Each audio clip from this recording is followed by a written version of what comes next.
Vamos a hablar de un tema que de alguna manera es importante hoy día porque son los cambios que ha producido las neurociencias. Las neurociencias desde el punto de vista de sus aplicaciones organizacionales. Me refiero a que en el mundo hoy día se ha producido una renovación de los conceptos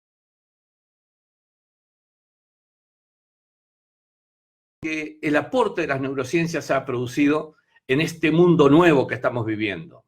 A partir de la década del 90, que es una década en la que empezaron a aparecer nuevos y nuevos descubrimientos sobre las neurociencias, empezamos a encontrar que sus descubrimientos, los descubrimientos de la neurociencia médica, empezaron a tener alto nivel de aplicación, alto nivel de utilización, también en el área de las organizaciones y las funciones dentro de las organizaciones. Uno de los primeros temas que empezó a aparecer justamente como aplicación de esa extrapolación de conocimientos de las neurociencias fue justamente lo que ocurrió en el área comercial, en el área de marketing. Porque en realidad los que comenzamos a trabajar en este tema, Lindström en Estados Unidos, Morin en Bélgica, yo en esa época estaba en Salamanca, en la universidad, empezó a hacer en todo caso una fusión de lo que veníamos haciendo en marketing con lo que luego fueron las nuevas cosas que las neurociencias aplicaban, el conocimiento del funcionamiento del cerebro, y empezamos a hacer esa fusión neuro con marketing. En definitiva, conocimiento del cerebro con acciones comerciales. Y comenzaron justamente a aparecer una tras otra nuevas herramientas, pero también empezaron a aparecer la necesidad de desarrollar nuevas habilidades en el ser humano. ¿Por qué digo esto? Porque en realidad esta era nueva del neuromarketing en este caso, o neuroaplicaciones en general, es una era en la que se requiere ya no solamente nuevas herramientas, como ocurría en la década anterior, antes de los descubrimientos más importantes de las neurociencias. Se requiere también, y además de esas nuevas herramientas, nuevos conocimientos, el desarrollo de nuevas habilidades, el desarrollo de nuevas capacidades. Esto significa aumentar la cantidad de conocimientos y habilidades que el ser humano tiene, que ya no se comprenden solo en esas especialidades con las que hemos trabajado, en esas, tal vez, funciones que hemos estudiado.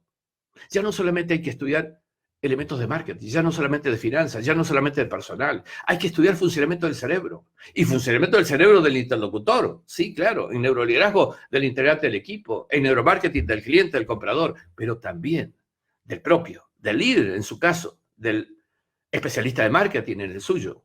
Y esto empezó entonces a tener un doble nivel de investigación, de análisis y de necesarias actualizaciones en cuanto a conocimientos. Significa que empezamos a tener necesidad de sinergia entre una cosa y la otra. Esa sinergia entre el desarrollo de la habilidad interior y el desarrollo de la aplicación luego. Por eso es que en todas las funciones comerciales, en todas las áreas de la actividad, empezamos a necesitar entonces que empecemos una nueva carrera. Por eso decimos que las neurociencias aplicadas en realidad es un proceso de reinvención de profesiones y reinvención de empresas incluso. El conocimiento avanza demasiado rápidamente ya. 2 años para duplicarlo. Quizá ya es menos el tiempo en el que se duplica el conocimiento de la humanidad. Y entonces, los conocimientos que uno adquiere en una profesión, los conocimientos que uno adquiere en una carrera universitaria, terminan siendo obsoletos, terminan perimiendo más rápidamente que lo que nos imaginamos. Y empezamos a quedar tal vez obsoletos, tal vez con problemas de actualización, pero ciertamente que esto, en sus aplicaciones específicas, de alguna manera se nota y se requiere además ese cambio, esa evolución, esa necesaria complementación. Por cierto, entonces, la idea es que empezamos a trabajar los conceptos en orden general. Trabajamos sobre neuroliderazgo, neuromarketing, neuroventas, también con neuroaprendizaje. Fíjense la fusión de lo que tiene que ver con lo que ahora se llama esa interacción entre la necesidad de aprender a aprender y a no a repetir los aprendidos, que es lo que hacíamos hasta ayer. En las aplicaciones comerciales también ocurre lo mismo. Fíjense los cambios que se han producido. Y ya entrando en el tema específicamente. Cuando hablábamos de canales de distribución, en la era anterior, hace escasos 20 años. Canales de distribución era una mera función logística, de llevar un producto desde la fábrica hasta ponerlo lo más cercano posible al comprador. Pero de alguna manera era el fabricante el que ponía el producto, llevándolo, transportándolo físicamente y haciendo de alguna manera la puesta a disposición de ese producto. Esa función logística, a raíz del cambio que se ha producido, pero también a raíz del cambio de las costumbres, de las formas de vivir incluso en la mayor parte de los países del mundo, ha generado otro tipo de cambios. Las personas ya no van específicamente a comprar tal producto en tal lugar. Empiezan a salir a hacer una compra, como se llama, y muchas veces es en el lugar donde van a comprar, donde de alguna manera deciden qué producto llevar.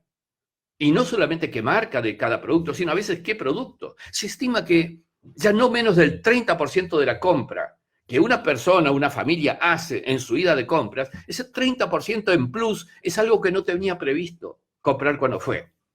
Entonces, empieza a haber un cambio en el punto de ventas. El cambio en el punto de ventas es que empieza a haber una ida, a veces, en los grandes malls, una ida de paseos que además es de compra. Una ida de paseos familiar, que ya no es una persona que va a comprar. Y esto significa entonces otro cambio sustancial, que empieza a haber la redefinición del rol de los canales. ¿Cuál es esa redefinición? Es que acabamos de decir algo que tiene que ver con esto, uno de los roles principales es atraer personas. Atraer personas significa atraer público que transite por sus espacios que exponen productos y de alguna manera provocar la tentación, digámoslo así, de que esas personas compren un producto. Esto significa impulsar, en el momento que tienen personas transitando por sus espacios de compras y de ventas, impulsar la acción de concretar la compra. Entonces, atraer e impulsar. Dos funciones nuevas. Ahora, cuando un punto de venta tiene que definir qué impulsa, tiene que empezar a unir lo que estima por su investigación, por su conocimiento, que las personas necesitan, pero también lo que tienta a las personas. Y empieza a haber un sistema inverso al que teníamos antes, donde decíamos que un canal de comercialización era un fabricante que traslada a un mayorista, el mayorista al minorista, y el minorista pone en el punto de venta final ese producto. Ahora en realidad es un paseo, una ida, a veces más de paseo que de compras, otras veces más de compra que de paseo, pero finalmente es una ida para la que el canal en su punto final, en su punto de venta, debe atraer las personas.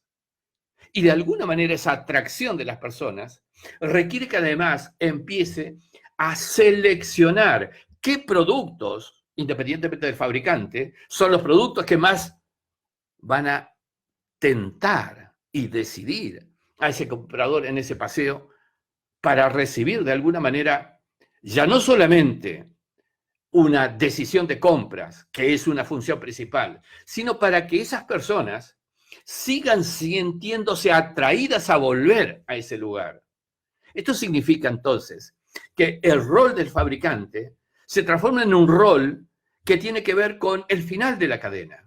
El comienzo está en el cliente, finalmente, que de alguna manera, con su cambio actitudinal y de costumbres, hace como elemento atractor, de alguna manera, de aquellos productos que va a requerir. Y ese cambio fundamental es el que se ha producido alterando incluso los poderes dentro de las cadenas comerciales.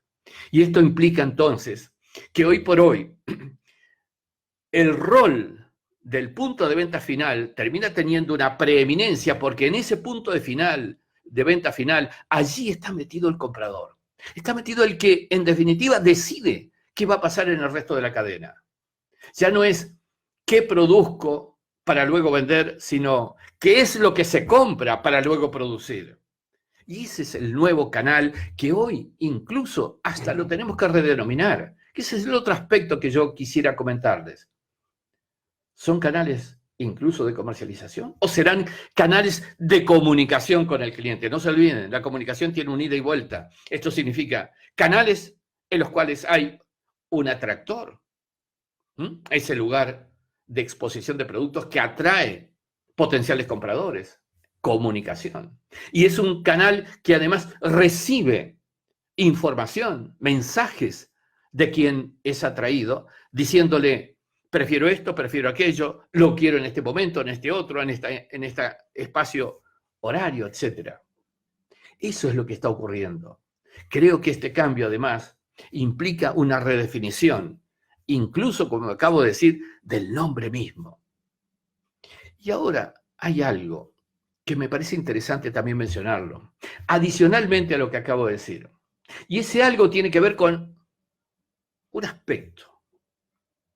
Así como hemos dicho en su momento, que el producto es un constructo mental en el cerebro del comprador. No es lo que está en la góndola, no es lo que está en el escaparate.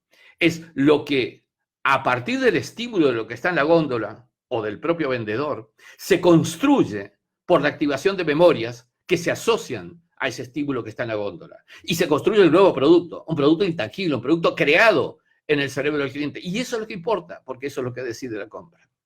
Eso es lo que interesa, porque eso es lo importante. Entonces, empecemos a replantearnos este mismo concepto en los canales. Porque el canal, en última instancia, es un lugar a donde el consumidor quiere ir o se siente atraído. Pero se siente atraído ¿por qué elementos? Por aquellos elementos que sí son elementos que de alguna manera brindan un determinado servicio, una determinada comodidad, un determinado factor que desde el canal se activa, pero ciertamente también construyen en su cerebro lo que ellos consideran que es ese canal, con su opinión, tal vez, ya ni siquiera tiene que ver con las infraestructuras, tal vez tiene que ver con la forma de atención, con la sonrisa con que lo recibe quien lo recibe, con la atención con que la cajera lo atiende. Probablemente, entonces, empecemos también a redefinir un poco más este concepto de los canales. Hay que saber construir en el cerebro de las personas esto que es el elemento atractor impulsor de acciones concretas. Construir el lugar donde el cliente quiere ir. Porque la atracción finalmente implica aspiración. Pero ¿qué tal si por el cómo me posiciono en la percepción, en el cerebro de cada cliente, es el cliente el que decide, prefiero tal lugar? ¿No nos pasa? Miren, a mí me está pasando hoy día.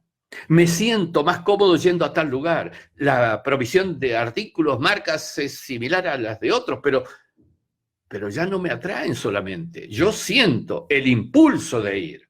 En definitiva, es lograr que el propio cliente sea el impulsor de su ida a comprar en determinado lugar. En ese lugar encontrará productos. Encontrará productos que son los que coloca quien decide en el punto de ventas, pero ciertamente a la influencia de quien los pide y quien los demanda. Es un tema que me parece interesante, que deriva luego en una serie de otras reflexiones, en un análisis más extenso, que estos 15, 20 minutos de live no permiten hacerlo, pero ciertamente que esto cambia de alguna manera el esquema de pensamiento sobre el tema. De verdad, pensemos en esto. Creo que amerita redefinir entonces conceptualmente y operacionalmente lo que es un canal que hoy podemos denominar de comunicación con el cliente. ¿Verdad que es así? Bien, vamos a ver algunos comentarios o preguntas, así hacemos esto más interactivo. Bien, saludos a todos, gracias por los comentarios. Sin duda, los mercados se segmentan, sí, sí.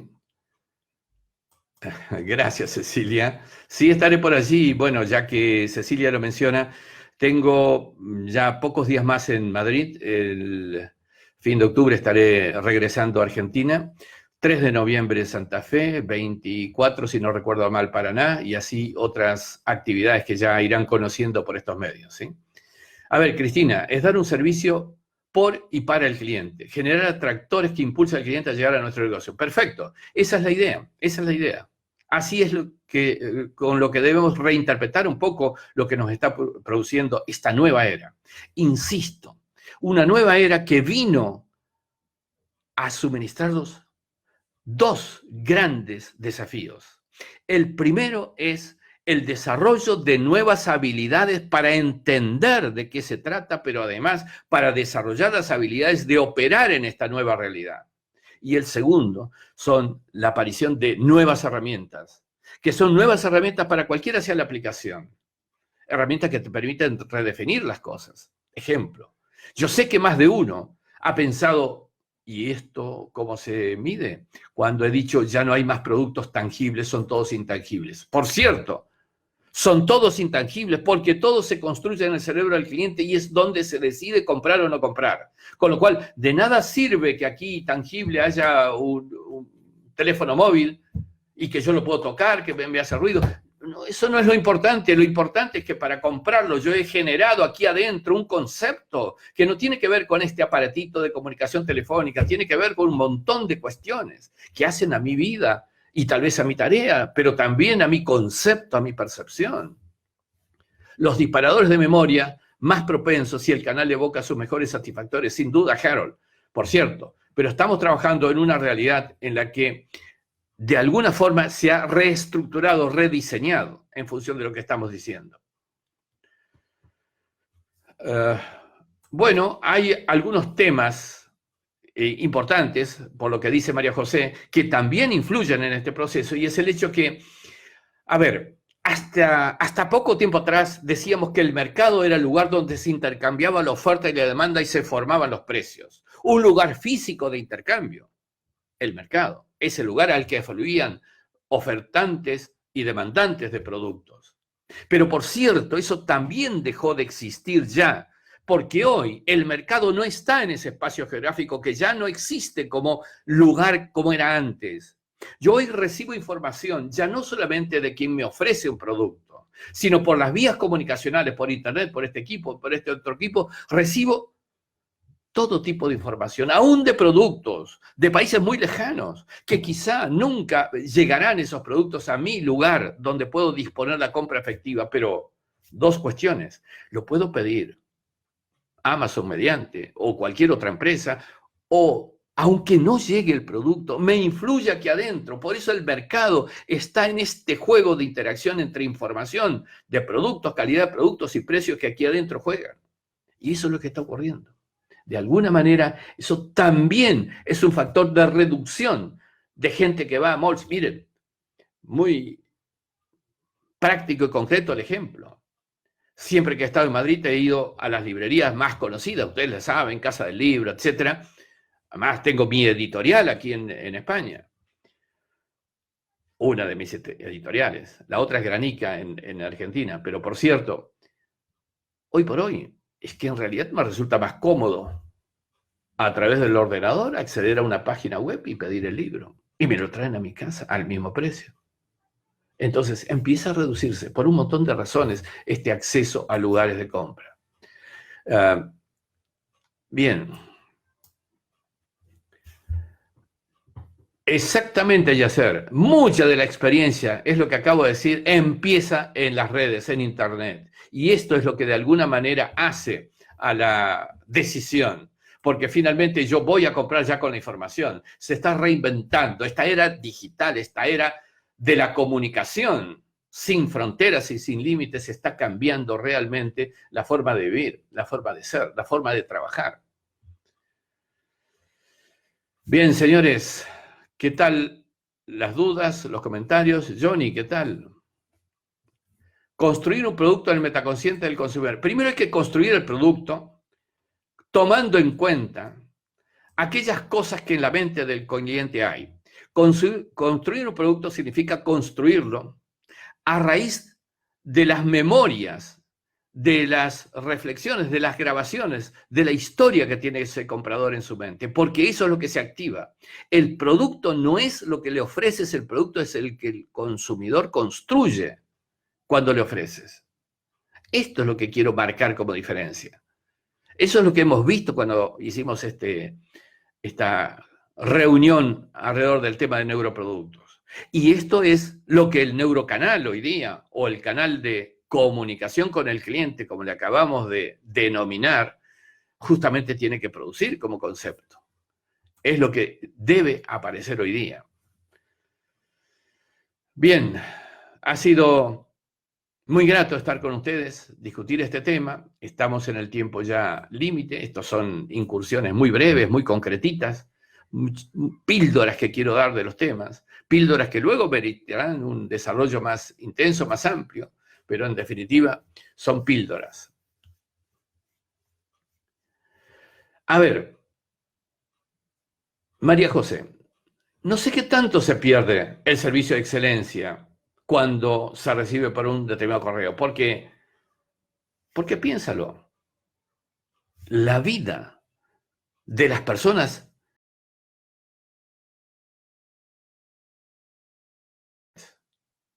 ¿qué consideran que es excelencia en el servicio? Por ejemplo, que reciben un producto, lo ven, lo miran y tienen 30 días para devolverlo. En un negocio en la esquina que los recibe y se los envía directamente y le retornan el importe. ¿Qué consideramos excelencia en el servicio? Cuidado, excelencia en el servicio en la era de Internet.